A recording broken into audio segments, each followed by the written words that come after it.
لقد أخذنا ميثاق بني إسرائيل وأرسلنا إليهم رسلا كلما جاءهم رسول بما لا تهوى أنفسهم فريقا كذبوا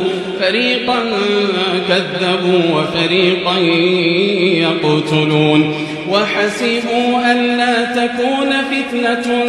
فعموا وصموا ثم تاب الله عليهم ثم عموا وصموا كثير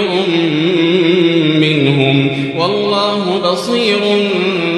بما يعملون لقد كفر الذين قالوا إن الله هو المسيح ابن مريم وقال المسيح يا بني إسرائيل اعبدوا الله